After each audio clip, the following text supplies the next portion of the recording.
still here in the late afternoon, and at least as of now, still awake. So really excited. One of my students is here, Ji-Jun. Ji-Jun is from Malaysia, and he's very interested in meeting people, so please make sure to connect with him afterwards if you don't mind.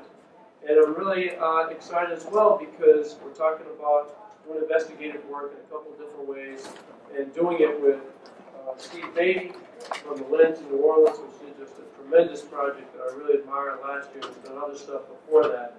And then Andy Hall, who's a longtime friend from Wisconsin Watch, has done a tremendous job of really building that project up, really over the past probably 6 or 7 years now, yeah, and started with one grant from Ethics and Excellence, and then has really built it up to where it's nationally known, survived an attack from Scott Walker. His presidential campaign went, so Andy took down a presidential candidate. I just say thank you. So really excited to be here. So, going down in 28 yeah. So I just wanted to talk a little bit about a project I did this year as one example of an array of kind of investigative projects. And the thought is that it can be a real local investigation. You can bring a broader lens to it, and you can publish iteratively. And so this particular project came off of a tip that I got from a longtime source, really great source, a community organizer named the Reverend Robin Hood. After a few years, we got to know each other well enough that I was able to say, is that truly your name? Like, it is. But before I just go into that, I don't know how many of you guys are IRE members, but if you're not, I highly, highly recommend it. It's a tremendous membership. I know Steve's involved in the community. Got some great recognition for that project last year. Andy's work with students is nationally known and has done really well. And among the resources that I just want to point out, there's jobs and so on, which you can see. I know that the screen is a little bit off. But if you go up here in the Resource Center, there are tip sheets and there are stories. And what's really fantastic about the stories is there's more than 26,000 projects there. And if you're a member, you can not only get the project, but you can get the contest entry. And basically each project in the data library, people have submitted for the IRE Awards. And within the investigative community, those are extremely well-respected awards. And so the contest entry has about 14 or 15 different items. How did the story get started? What were the links? What kind of sourcing did you use? Did you use computer-assisted reporting? Did you use human sources? Did you use FOIAs? What difficulties did you encounter? How long did it take? So you can read the work, you can read the contest entry, and then you can contact the reporters and say, hey, I really like what you did about land erosion in New Orleans. We're thinking about doing something here in Wisconsin. I mean, Kate Golden and Andy have done tremendous groundbreaking work on water issues in Wisconsin. Might there be something we can learn? And Steve would say, oh yeah, well we never got to this piece, but you guys might check it out here. And there's a guy in the office that's really good and gets back to you even on a Friday afternoon. And that kind of community is just a tremendous assistance. So I just wanted to put a plug in for that. And for those of you who are students, IRE membership is just $25. It's one of the great bargains in journalism. That's right. How much is it? It's about $75, I think, for professional, but it's worth every penny. Yeah. So after I got that tip, the first question I asked was, in which is kind of a standard investigative question. Here, what Reverend Hood told me was his aunt right here, Miss Williams, 88-year-old lady, came up from Mississippi, bought a house with her sister on the west side of Chicago. It was really the financial legacy she was hoping to give to her kids, that she had been the victim of a reverse mortgage home repair scam in which the gentleman had actually hired an African-American lady to go into the community, build trust, and go door to door and say, oh, ma'am, I see your porch needs some work. We can do this and you won't have to pay anything. And then from there, get in the house, oh, we can do your kitchen, we can do your bathroom, we can do your floor, and then convince them to do a reverse mortgage, cash in the equity, take almost all, if not all, the money from the mortgage, and then do little, no, or terrible repairs. So this had happened to Miss Williams, and she didn't understand because he didn't explain it to her that there are certain insurance responsibilities that he initially said he'd assume, and he did. She was about $6,000 behind, living on a fixed income. She was facing eviction. Okay, so she described this to me, and so I said, well, let's check the court records. So we went here, Cook County Court, and we said, let's find out if there's any other people he's done this to. Well, this guy had been sued close to 100 times, stretching back 30 years. And so what we did was we looked there, we looked at PACER for the federal court. He had been sued 10 times in federal court. Attorney General had tried to shut him down for a dozen years. He had been covered in different media. So by doing that, it shifted the conversation and the focus of the story from this is a sad story about one woman to what does somebody have to do on the civil side to face any criminal consequences. So we wrote this first piece, and at the bottom, here's the story. We kind of quoted from the story, from the documents, but we included a sheet, which is just a tad hard to see, but here's the case number going back to 87, and then more than 4 dozen lawsuits that have been filed against him in circuit court, plus we used Document Cloud, which I don't know if you guys are familiar with. It was a tremendous document sharing, analyzing, annotating platform, and we included relevant documents. So, for example, we did this one about Ms. Hobson, and we just highlighted here how Mr. Diamond, Mark Diamond, according to the complaint, swindled an elderly blind lady, completely dependent on Social Security, out of her home, and then tried to charge her for the repairs that he did on her former property. I mean, just shameful stuff. And so we put this up there, and then in March, the FBI raided the place. Now, we did not get confirmation from the FBI that they did it because of our coverage. The Attorney General had been active for a long time. But sort of backdoor channels, not only having the story, but then having the long list of cases pushed them. So they raided the property, and then a state legislator filed legislation that had been brought to her around reverse mortgages, and included a couple provisions from our coverage, specifically around that anybody who brokers the reverse mortgage cannot touch the mortgage. That was one that was very big, and then a multiple day cooling off period. Because one feature of what this guy would do is he would just, we got to do it today, man. We just got to do it. Pressure. Okay, they got it. And all of a sudden, with the repairs, doesn't show up, takes some of the time, people disappear. So those couple of among others were in there. And this was for the Chicago Reporter, where I used to work as a full-time staffer. And their freelance budget got a little tight. We're all familiar with that. So I just kept covering the progress of the legislation through Huffington Post, where I blog. And then eventually, in August, the law passed. And now I'm looking to, this was really kind of looking first from a local lens, but then broadening it out from the state level, and now I'm looking to expand and kind of do a national look at this same issue. Because, as you guys know, the amount of baby boomers entering the age in which they could potentially take on a reverse mortgage, which is eligible only for 62 years or older, is just exploding. And the numbers of people who used this product last decade really grew, fell down a little bit, but looks like it's starting to uptick again.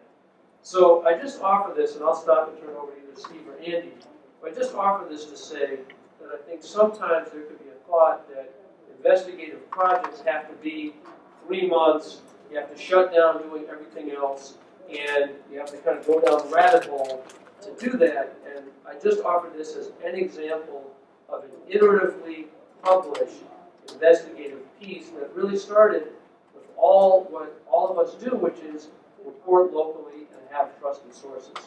Without Reverend Hood coming to me, I wouldn't have had the story. And it was a powerful moment when we started to look and kind of made the connection.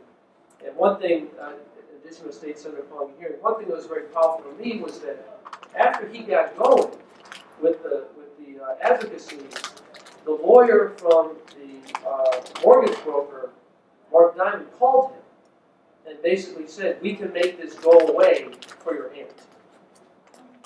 And he refused. He said, your guy has actually terrorized entire neighborhoods. So we're not just talking about our particular home, we're talking about entire communities and he actually talked about $10, $20 million. So that to me was just an interesting decision that Reverend Hood made. But again, it speaks to kind of that local connection, which is just really the core of what Lion's about. So I want to be mindful of other people's time. So why not stop it? Who would like to go? How long do you want to do? Before I plug in anything, I'll just tell you a quick story about how the Lens came to be. I'm the founding editor, but I'm not the founder of it. Was a prototypical citizen journalist who was the founder. Her name's Karen Gadbois. She is a textile artist by training. She's the only person I know with a loom on her front porch because she makes her own fabric before she makes it. After Katrina, she was concerned about all the houses that were being demolished. And she started running around with a digital camera, which was new to her, and taking these pictures and putting them up on Flickr and on her new WordPress blog, which she had never heard of before she started doing this. At home in her bunny slippers, 14,000 pictures are up on Flickr of all these houses. But along the way, she got a list from City Hall of buildings that were supposed to be stabilized, boarded up, grass cut, kept neat, so life wouldn't move in. And she started going to these, expecting some were going to be torn down. And she was finding phantom addresses, the building's been torn down, the work clearly wasn't done. But then she found out that the contractors were still getting paid for doing this work. So this started off one of the best TV reporters in the city kind of picked up on this on her blog. They ended up doing a series of 50 stories that won an IRE Gold Medal, a DuPont Award, a Peabody Award, some of the best awards in journalism. All because she just had a good bullshit detector. And she decided that, on her first try, she won all these awards, so she thought she might like to start a news website. Then she hired me, and it's all been downhill. But it's just a way of saying that, it starts with the smallest nugget. Here I am at the same website. And part of that is knowing the information that you have. Investigative journalism, right, it's a 3-month project in Australia, but it's also knowing every day that you can get into your clerk of court database and run somebody to ground. We have access, our sheriff's office keeps something called the docket master. Anybody who's currently held in jail, their information's there, including their mugshot. So don't tell the sheriff yet, but we've been scraping that, and we've got like months worth of data on who all the inmates are. Not because we're going to do the inmate shaming, which a lot of websites might do, but there's a battle right now over incarceration for smaller things. So we can find out how many people are in there for marijuana possession, been in there longer than 3 weeks, and what their bonds are. So we want it for that macro data. But even on a daily story, finding out that you can go to that and look and find out somebody's record. So kind of knowing what your investigative resources are for daily story, because every story is investigative. Add it to the daily list. What is that site again? Well, that one's for the Orleans Parish Sheriff's Office. So that one's distinct. Now, I think a lot of forward-looking, we're not forward-looking in New Orleans, but a lot of modern people, public officials have this on their website. So it's going to take a little bit of digging within your community to find those. So this is what he was kind enough to talk about. We did this project with ProPublica, which is what we want to be when we grow up. They have a $6-7 million budget. We don't. They have some brilliant people to do some technical things.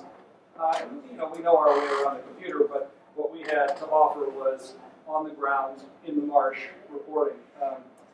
Somebody asked my guy how long it took him to report this story, and he said he's been reporting it for 40 years. It took him about 2 weeks to write it, but it's just the experience. So being the community resource where you are, ProPublica is dying to meet. have a good story. So is the Center for Investigative Reporting, Center for Public Integrity, some of the frontline. They're dying to have your experience because nobody knows your community better than you do. You can find the sources and people trust you. So this is an uplifting story about how there's not going to be much Louisiana coast in many years. They use this complicated satellite imagery that allows you to choose a community, run a slider over it, and see what's happened to it over a certain amount of time. From what it looked like then to, sorry, it's not working very well on this. I've seen those. I've seen them. Some people have done them where they've shown every single building built in Los Angeles starting in 1920 all the way to the present. They're fascinating. It just changes color. Yeah, you drag it across. Yeah, they're amazing. But again, this has a big wow factor because somebody came in with a lot of money. But over here on this, the ProPublica. But over here on this side is where we knew the sources we could get down to. And any investigative story is still going to be a story about people and what used to be here. This just doesn't exist anymore. This is open water. And what part of the community is being lost.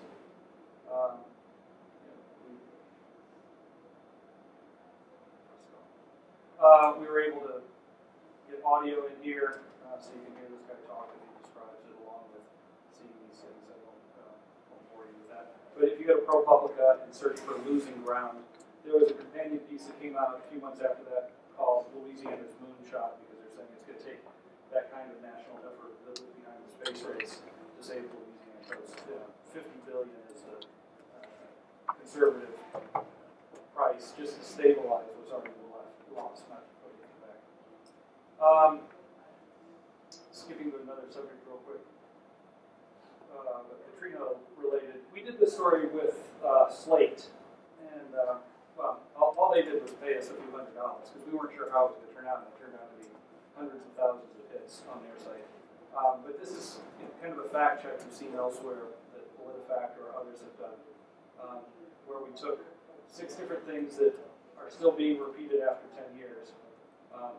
We explain it, here's what was said back in 2005, and here was something that was said as recently as 2015 about, Mother Nature's going to do what Mother Nature's going to do. But as you read through, you find out that, no, this was predicted well in advance of Katrina, and it was failure of government to follow through. And, New Orleans is below sea level, well, sort of. Everything that's in red here is below sea level. Some of it's much higher. Probably one of the funner ones. Is the word? Funner? Yep. That, sorry. So we have this little fly out here. Can't get rid of it there. Brownie did a heck of a job. Find out that everybody knows that he didn't, but the emails that prove it are rich. As you read through it, he's in touch with his guy who's on the ground in New Orleans. And while he's up in Baton Rouge making restaurant reservations, this is the payoff here at the last second. Usually you don't save the very best stuff to the end of the story, but I think in this case it worked out. So this is a case of fact checking as a form of both public service and investigative journalism. It's straightforward. You go back 5 years, what they say, and did they do what they said they do. Another recent Katrina at 10 that we did. Again, this fed off our founders' look at demolished houses. On the right, this map, every orange dot is a demolition permit issued since Katrina. More than 10,000. And then we went to 100 of them or so. And every dot on the map that's blue is one that we went to. And there's what it looked like in the past and what's there now. And that's that. So they're not all bad cases. You're like, oh, well, it's a good thing they got demolished. And we're not the tree-hugging dirt worshippers that want to save every house that was ever built. I mean, we can respect that was a good thing to demolish that was there before. And then these orange ones that we went to, it's the same kind of thing. It's a beautiful church that was here. and that was knocked down to build a new boys high school. And then we told the story. There's 8 of them that we told the stories of. There's about 100. And what we hope to do over the next 2-3 years is continue to build this out. We'd love to have every orange dot that you saw on that first screen be something that has a picture. And the beautiful thing we found out is before the city used federal money to tear these houses down, FEMA required them to take a picture of what's there before. And so then it's just a matter of, it's just tedious. Go get that picture, and you drive out there and you hold it up and try to match it. But when you do that, this is kind of refrigerator journalism a little bit. When the school scores come out, you're only interested in that one school where your kid goes or where your relatives' kids go. You're not going to click on 100 of these blue dots, but you want one in every neighborhood. Question: the before photos are actually after Katrina photos? Yeah, they're post-Katrina photos. And they're FEMA. So this was taken March 2008. All right. So that was 3 years after the storm. It is stunning what. So the befores are the afters after Katrina. Got it. Yeah, slightly after Katrina. This one was right along the 17th Street Canal breach. In the background, that's temporary metal that they put in place to hold the water back, and that's what's there now. It's a parking lot for the Army Corps of Engineers. This is ongoing. How do you showcase that in the site?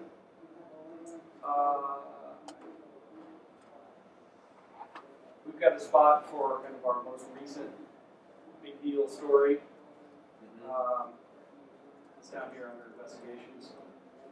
I think most of our traffic actually comes from direct links. Not a lot of people come to our homepage and browse around to see what we get. Facebook, our newsletter, our email that goes out as soon as we send the story drives it.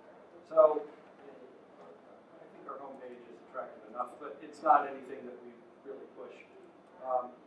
Well, one of the things I struggle with is when you're going to create graphics like that, I mean, they're not particularly expensive, but the time, I mean, Yeah. there are ways to just put that all in a spreadsheet and import it real quick, but the time and effort to assemble it all and have it available, I've got to be able to get more than, a couple days views out of that. It's got to be something. We've created an interactive map of the county where we can do things with it, and you reuse it. But something like that, I mean, to me, it's got to have. I guess I'm just wondering, how do you monetize that kind of? How do you monetize something like that? Well, we're nonprofit. We want to monetize. That's right. We want to interestize. We want our readers to be interested. One of the things we've talked about is making these crowdsourced. So we've got the FEMA picture from 8 years ago. Who in this neighborhood wants to go out and take some pictures from us? To get people involved in these projects. As far as the straight monetization, for some of our efforts, we're looking to get a sponsor. And then when you get a new series of 50 houses, you put it back out on social media saying, see the latest round of demolitions in your neighborhood. This is something that we do where we scrape the city's property sales. It's like Zillow, only it's days old usually. And that's our sponsor for this. So you can type in any address and find out.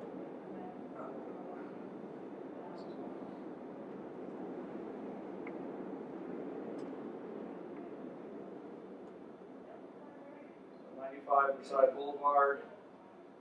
Last time it sold was to me in January of this year. So you can't go online a lot of places and find these kind of public records where it's going to give you the dollar amount, who bought it, who sold it, and put it on the map. So that's an ongoing thing, and again, we got a sponsor for it. Nothing. It's easy for me to say this is nothing fancy because I didn't have to do the coding for it.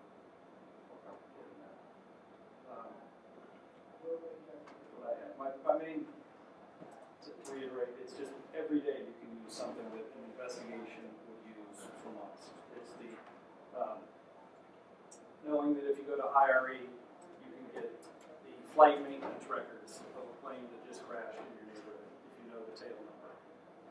It's knowing that there's national bridge or dam inventory that will tell you the conditions of the levees, the dams, the bridges in your municipality. Every bridge crosses anything, and whether it's in good, fair, or poor condition. And you can do stories out of that for months. So damn database. That damn database. And that's the other thing about IRE. They'll take tremendous databases that are national, that are just mucked up. And if you got yourself, you pull your hair out, they'll clean it up and make it available to you in subsets. You can say, I just want the Louisiana inventories, and they'll separate that out for you. And, they do charge, and it's on a sliding scale. So smaller operations, it's fairly reasonable. And then the sister organization that IRE is called NICAR, National Institute for Computer Assisted Reporting. Those are the real geeks. And they're all very helpful.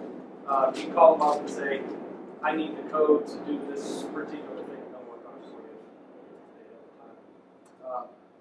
And put in another plug for Document Cloud that went up earlier. You saw that it was highlighted in yellow. You can put up a 600-page contract as a PDF, but you can highlight just one paragraph on page 437 that's key to the whole thing, and you can link to just that highlighted area. So it's providing all the source documents to readers. They can download the entire PDF if they want to read the whole thing, or they can scroll through it, but it allows you to link to just certain portions of it, or annotate it throughout. I mean, there's no limit to the number of links that you can put on the from Document Cloud. You can embed it in your site. You can embed those in your site. You can take, if you have 17 documents, you can make a little document library that went into that story, so someone can check all your sources. I'm not sure I can talk much more. See, we can keep from breaking this thing, or maybe we have broken it.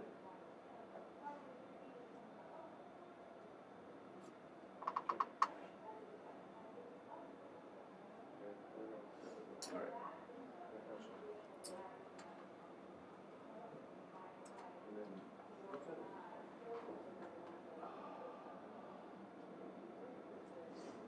All right, well, hi, I'm Andy Hall, founder and executive director of the Wisconsin Center for Investigative Journalism.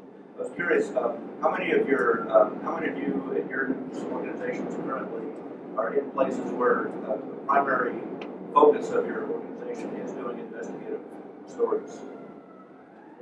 I know both of you guys do.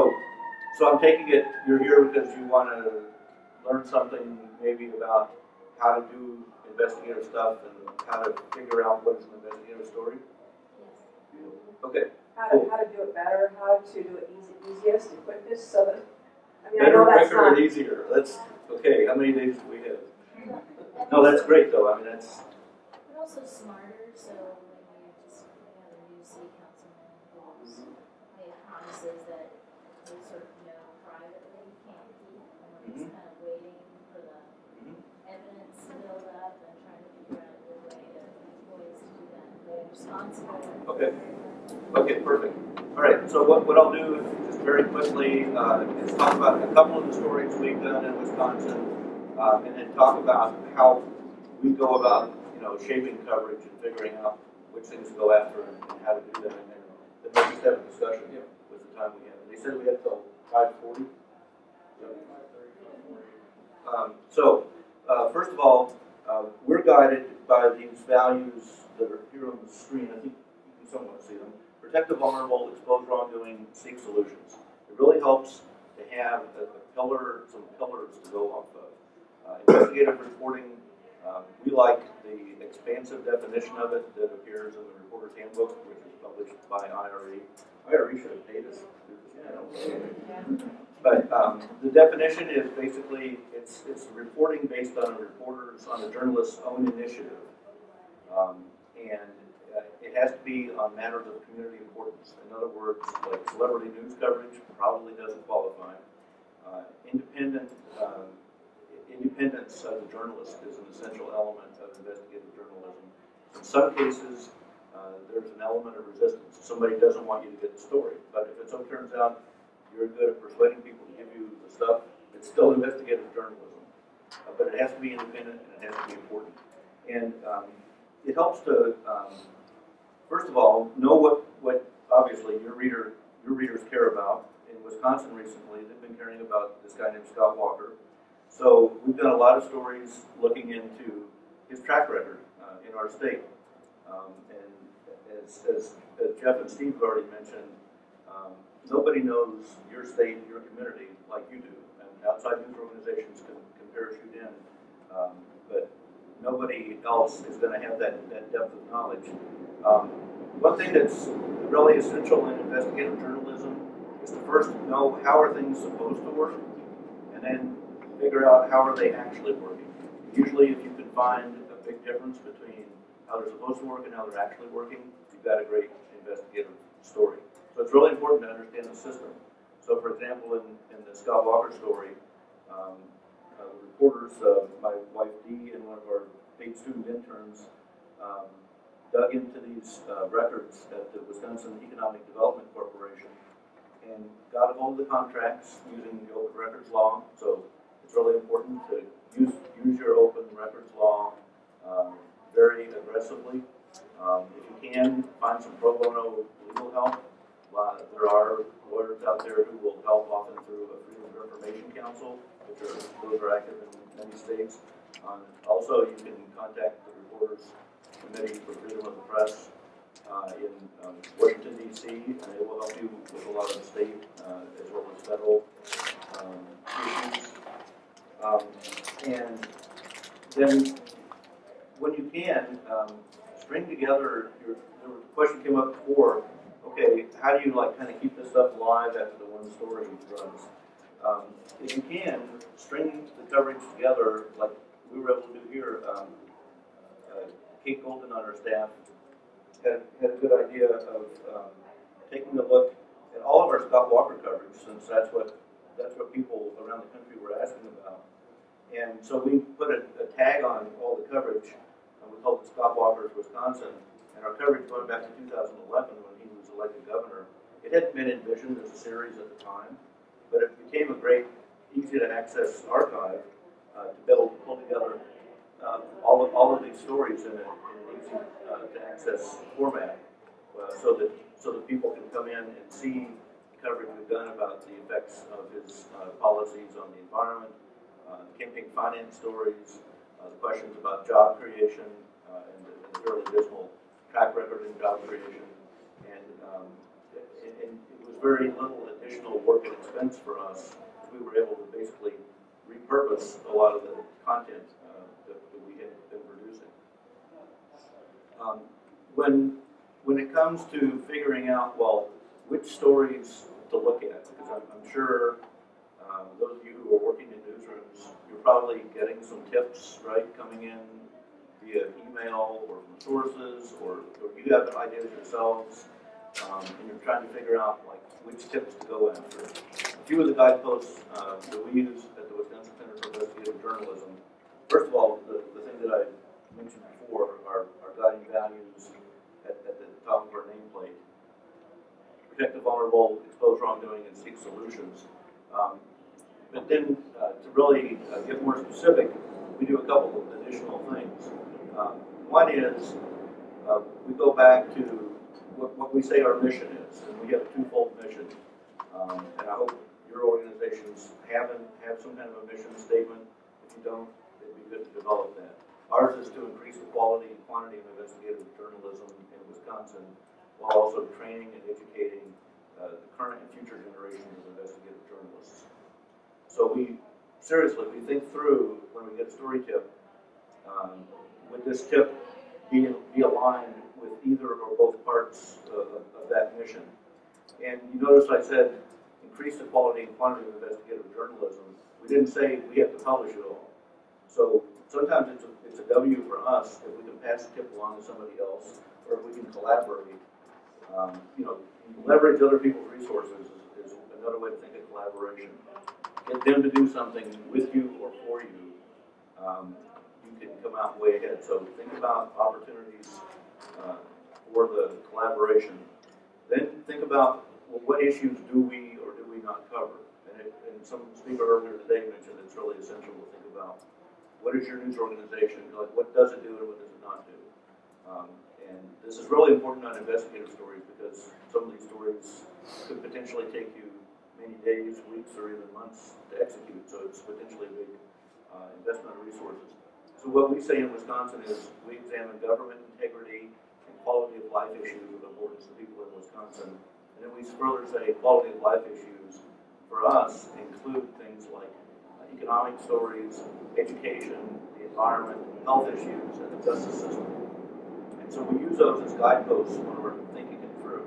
But there's still one more hurdle that the story would have to pass. And that is, okay, if we do this story, basically, what good is potentially going to come out of this? Because that third guiding value was seek solutions. Like, is this just like a sad story about one person, where the best case scenario, if the story, we do it really well, this one person is going to have something fixed. And maybe that's still worth doing, but just know that going in. Or is there potential here that we do this story really well, some broken system is going to get fixed, hundreds of people are going to be helped, or maybe multiple lives will be saved. If it tips more that way, you've got more of a story about a broken or failing system, then that's going to be something we're willing to jump in with our resources, talk to other news organizations about collaboration. We will look hard at the issue of, well, is somebody else going to do this if we don't? If it's in a news desert, like in western Wisconsin, northwest Wisconsin, where there's a lot of frac sand, there aren't any big news organizations over there to really tell the frac sand mining story as well as we can tell it. So that means we might go in if it's an uncovered or underserved community. And then we also look at, finally, internal resources. Are we excited about doing the story? Would we love to do this story? One of our interns this summer really wanted to do a piece about exotic animals being brought in, sometimes legally, sometimes illegally, to Wisconsin. Tigers and lions and bears can be brought in as pets with very few regulations in Wisconsin. Actually, the bears are more string attached because some types are native to Wisconsin. It's harder to get a permit to have a raccoon as a pet than it is to have a tiger as a pet in Wisconsin. So she jumped into that with great gusto, did a great story. It helped us a lot that there were these reports of the lion being on the loose in Milwaukee. She'd actually started on the story, it was 2 months into it when that happened. But whenever you can ride a breaking news event or that type of thing, that'll also, tip us in favor of doing the story. So those are some of the factors we take into account, how we sort through the many story ideas and tips that come to our attention. I think the important thing that he said is the enthusiasm the reporters bring. You can't assign an investigative story and have it turn out as well as somebody who's thought of it and it's their baby. You can help shape it, you can steer it slightly, but it's got to be organic from the reporters. So with that, I guess we can open it up. I just want to say a couple of things real quick. I saw like 2 questions right away. One is that, Steve's being modest, but that this project that he did has just gotten tremendous recognition, including from the Data Journalism Awards, which is an international competition. And Andy, his outfit, has done a number of very creative works in terms of working with public art and taking a story and working with an artist in Wisconsin who then did a sculpture that then stimulated all kinds of conversation and dialogue about the findings of the work. And I visited Andy, and the organization's office is at the University of Madison, Wisconsin. And we got there and we went to this one room, and Andy said, "Welcome, Jeff, to the East Wing of the worldwide headquarters of the Wisconsin Center for It's Investigative 120 square feet, just to set the scene there. And we went around the hall, and he said, "And here's the West Wing." No, that was the Northern Bureau. Northern Bureau, sorry, Northern Bureau, yeah. But, well, I appreciate that. The public art involves manure. And a 300-pound walnut. Yeah. WisconsinWatch.org/art. Okay, great, thanks. But you had a question, I know the gentleman at the back. So I had a question for Andy about one of the guideposts you said is outcomes, kind of Yeah. looking if they can have it. Is there a way that you track that, or is there some, I mean, you guys report it to your board, or do you use it as, Yeah, how it's, do you, yeah, it's absolutely essential now to attempt to track the impact. And my colleague Lauren Furman, who's hiding on the other side of the color from you there, if you want to go into detail with Lauren, we try really hard to track the impact, and we put examples on our website. We do like a miniature version of what ProPublica does really, really well. But Lauren and one of our interns works with us on the business side as a public engagement and marketing assistant. First of all, exhaustively document the pickups of our stories. They've been picked up by more than 300 news organizations since 2009 when we began publishing. And they develop audience estimates. All of this is very helpful with current and potential funders, as well as to the staff, to let people know, are these stories getting out there? Are we making a difference? So I think the total audience estimate is up to 46 million now, and more than 250 reports. We will then dive in on certain stories to see, well, what happened. Were there conversations initiated on social media, letters to the editor, columns, editorials? Those begin to be examples of impact. And of course, any more tangible examples, did somebody resign? Was there a law change? That type of thing. Somebody thrown in jail. Somebody thrown in jail. And then... Presidential campaigns in. I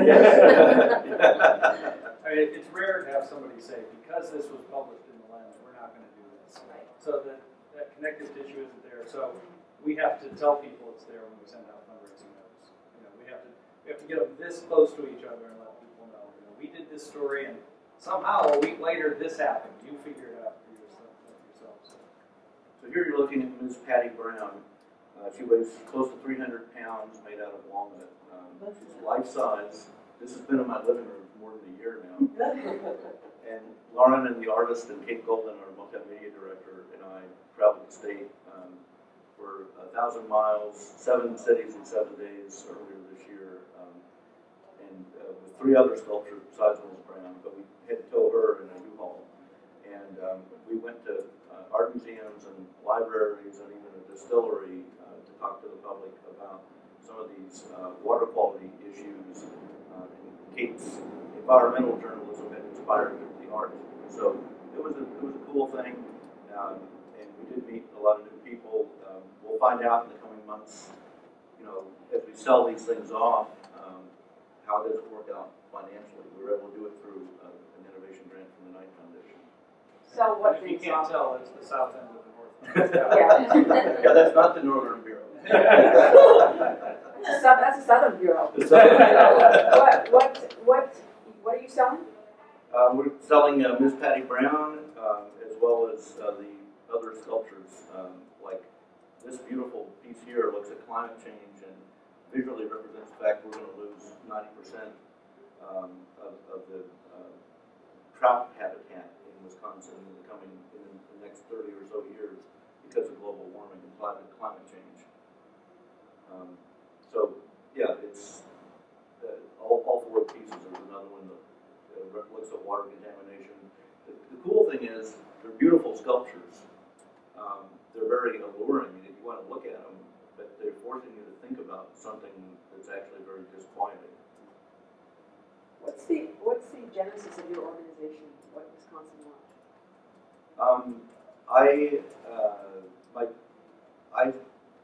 I was thinking hard, as a lot of middle-aged people do, about my life. What do I really want to do with my career? What really matters to me? Plus, some relatives experienced very serious health problems, and so I was keenly aware of the fact that none of us necessarily gets very long. We certainly don't get a permanent trip here on Earth. So, really thinking through what would I want to do as I neared age 50. And the focus for me ought to be on investigative reporting and teaching.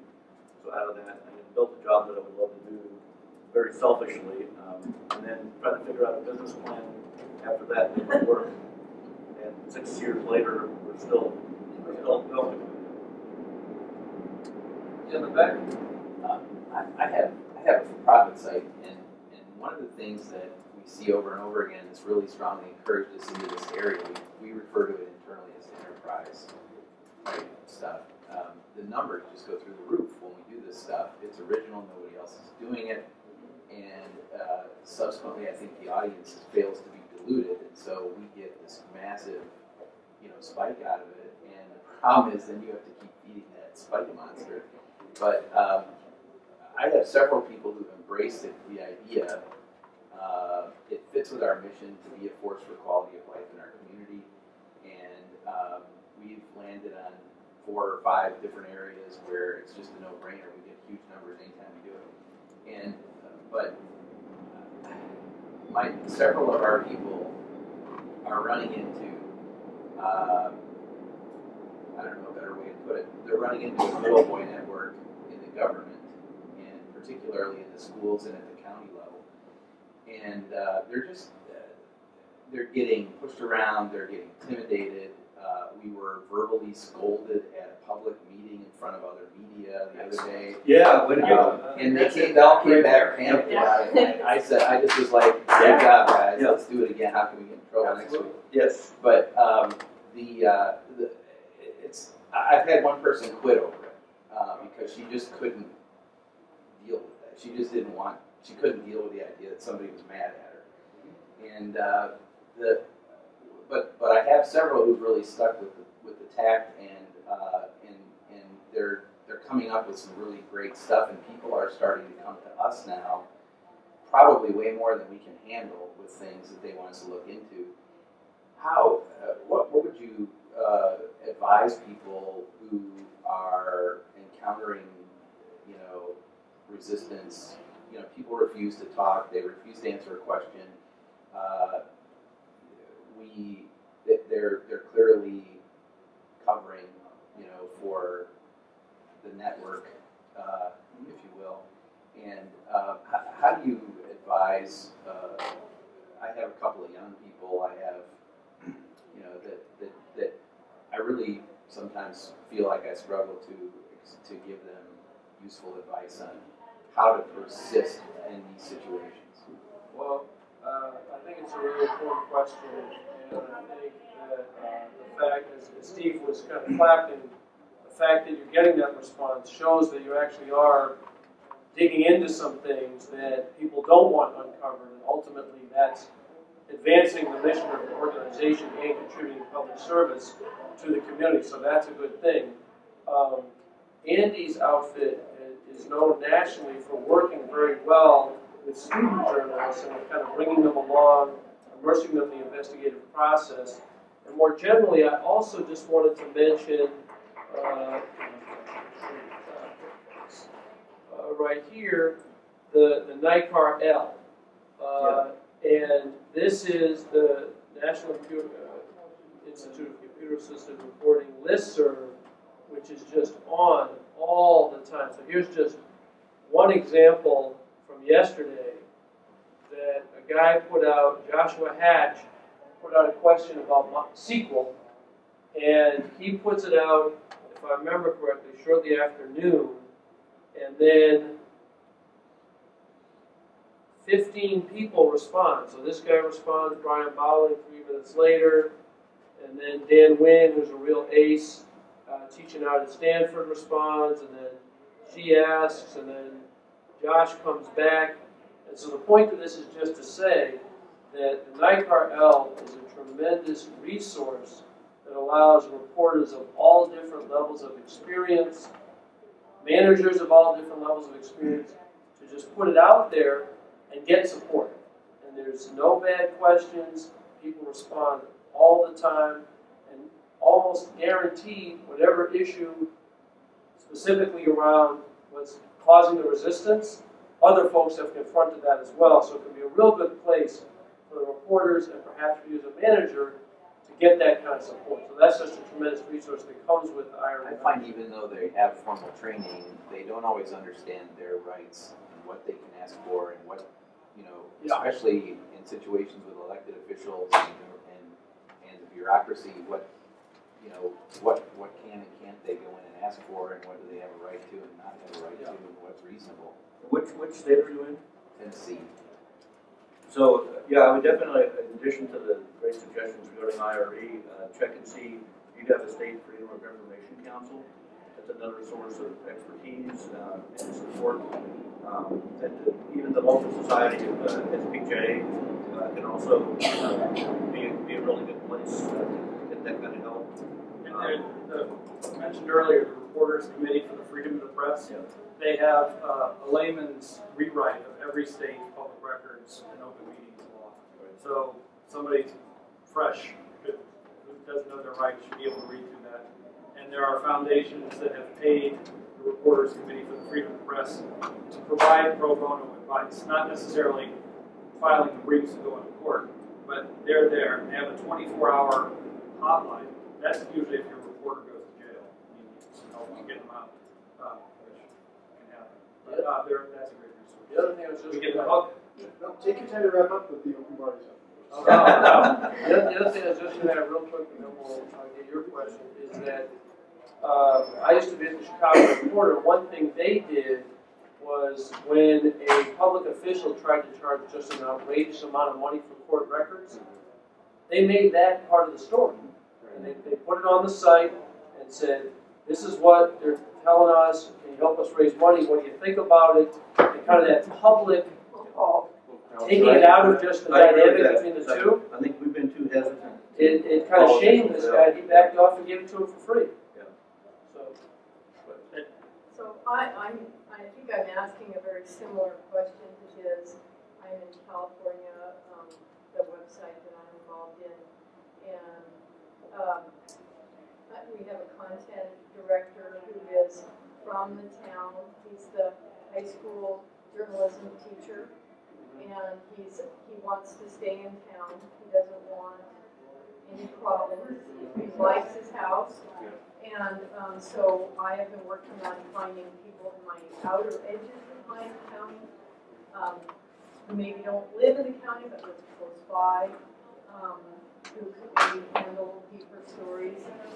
And I have some funding for it. But my biggest concern is I think we have to do it very well. And we really need kind of a mentor type situation, I think, to start taking on. We have a lot of school related stories that have just been buried in it's a very strong system. It's the biggest employer in our area, and so I guess that's what I'm asking is I know that there's IRE, there's kind of this national system, but how to find someone. You know, I'm a half hour from Silicon Valley. I know there are people in my area. It's just how do you find someone who would be able to give advice and be helpful without having to just call all of them and ask them and reach busy people who really don't have time. Right. Well, first of all, regarding the IRE thing, although it's national and even international, don't underestimate the willingness of people, even like the New York Times, to drop whatever they're doing and help you as a fellow IRE member. It's incredible when you reach out. They'll want you to have done your homework, and present them with a well-focused issue. But that can work. Also, I would look around for, all the experienced journalists who are floating around nowadays, former journalists, retired journalists, and to see if they might be willing to take on a formal or informal mentorship role. At the Wisconsin Center, we have a journalism advisory board. Some of the greatest journalists in the country just agree to offer us free help whenever we want. So that kind of thing, I think, is available if you're getting a little creative about the requests. The other thing I was just going to add was that I think it's good to think about the scale of what you take on at first. Yeah, that's good. And that it can be good to take a small incremental entry into that space first, and then from that build to something a little bit larger. And more ambitious. And then the other thing I was going to say is, we all fail all the time. There's no shortcuts. It's just what happens, but that it's worth it sticking with it, and that after you keep grinding away over time, you get better at it. But there's just a certain amount of which we're all, and you saw this guy, who's an experienced journalist, goes up and, hey, I think I should know how to do this, but I don't. So you have that support as you go through that actual process. I'll get in closing. I'll just give you one general tip that stuck with me for a long time. Governments are very good at writing down things that go wrong, and they write it down in the department. They've got a public integrity bureau that when there's a bad shooting or a complaint, everything goes there. Ask for those records. We've got the Sewerage and Water Board, which should be sewerage in water, or boil water advisory. Every time that there's a contamination or a shutdown of a pump, it has to be recorded somewhere. Find it. You start looking at the things that have gone wrong, and you look for patterns. So focus, because we're cheerful people, focus on what's gone wrong. People ask us, when I worked for General Interest at the Times Picayune newspaper, they're like, well, do you ever write good news stories? And then we'd have to trot out, yes, we've written this, feature that. And now when people say to me at the lunch, do you write good news stories? I'm like, no. And they're taken aback from it. And I say, but we've identified a problem, we've written about it, we've identified solutions or pointed toward them, and eventually something good comes out of it. So over the long term, it's a good process. But no, when people pick up the phone and they hear we're from the lens, you kind of hear them go. And the Solutions Journalism Network can help with the framing of that coverage so that people don't just feel overwhelmed with everything going wrong. But you still write about what's going wrong. Thank you. Thank you very much.